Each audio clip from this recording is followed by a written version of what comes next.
আজকে কিন্তু খুবই একটি গুরুত্বপূর্ণ নিউজ উঠে আসছে, যেখানে মুখ্যমন্ত্রী মমতা বন্দ্যোপাধ্যায় একটি প্রেস কনফারেন্সের মাধ্যমে বেশ কিছু আপডেট সেখান থেকে পাওয়া যাচ্ছে। যে যে সমস্ত পরিকল্পনাগুলো অলরেডি বাস্তবায়িত হওয়ার পথে রয়েছে, সেই বিষয়গুলো থেকে নিয়োগ সংক্রান্ত বিষয় তিনি কি বললেন সেই বিষয়টা একবার দেখে নেব। আমরা প্রত্যেকেই জানি যে হাইকোর্ট থেকে ওবিসি কেস যেটা সুপ্রিম কোর্টে গিয়েছে, সেখান থেকে রিসেন্টলি কিন্তু রাজ্য সরকার 3 মাসের সময় চেয়ে নিয়েছে সেটা অবজারভেশনের জন্য, সেটা পর্যালোচনা করার জন্য। ওবিসি তালিকাটাকে পর্যালোচনা করার জন্য 3 মাস সময় তারা চেয়েছে এবং সুপ্রিম কোর্ট সেটাকে রায় দিয়েছে, ঠিক আছে 3 মাস সময় তাদেরকে দেওয়া হয়েছে। তো 3 মাস পর আবার সেখানে কোর্টে কিন্তু কেসটা উঠবে। এবার যতদিন এই ওবিসি কেসটা কোর্টে ট্রায়ালে চলছে, ততদিন কিন্তু কোনোভাবে নিয়োগ সম্ভব নয়। তার মানে ওবিসি কেসটা মিটতে হবেই। এবং এরই মধ্যে মমতা ব্যানার্জি যেটা তিনি বললেন, যে এবার নিয়োগ নিয়ে বিরাট মন্তব্য করলেন রাজ্যের মুখ্যমন্ত্রী মমতা বন্দ্যোপাধ্যায়। অন্যান্য অনগ্রসর শ্রেণী অর্থাৎ ওবিসির শংসাপত্র সংক্রান্ত মামলা মিটে গেলেই 2-3 লক্ষ সরকারি নিয়োগ হবে বললেন মমতা ব্যানার্জি। রাজ্যে 2-3 লক্ষ কর্মসংস্থান তৈরি হবে বলে বুধবার বিধানসভায় ঘোষণা করলেন মুখ্যমন্ত্রী মমতা বন্দ্যোপাধ্যায়।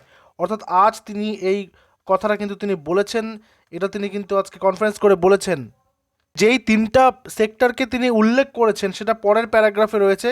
তিনি যেই ভাষাটা ব্যবহার করেছেন বা তিনি যেভাবে বলেছেন, যেদিন তিনি বললেন সুপ্রিম কোর্ট ওবিসি নিয়ে গতকাল একটি পর্যবেক্ষণ দিয়েছে, খারাপ কিছু বলেনি। এই সমস্যা মিটে গেলে শিক্ষা, স্বাস্থ্য এবং পুলিশ মিলিয়ে প্রায় 2 থেকে 3 লক্ষ নিয়োগ হবে। জটিলতা কেটে গেলে এই চাকরিগুলো হবে। তার মধ্যে 1 লক্ষ শিক্ষকের চাকরি পড়ে রয়েছে।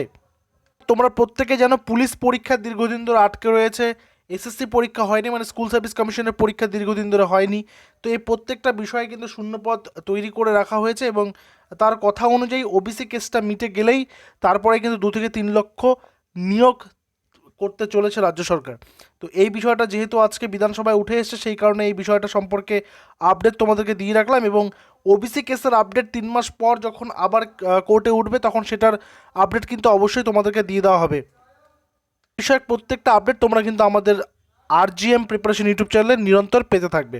ঠিক আছে, আর কারো কোনো জিজ্ঞাসা থাকলে অবশ্যই কমেন্ট সেকশনে জানাবে, চেষ্টা করবো সেগুলো অ্যান্সার করে দেওয়ার। Thank you very much.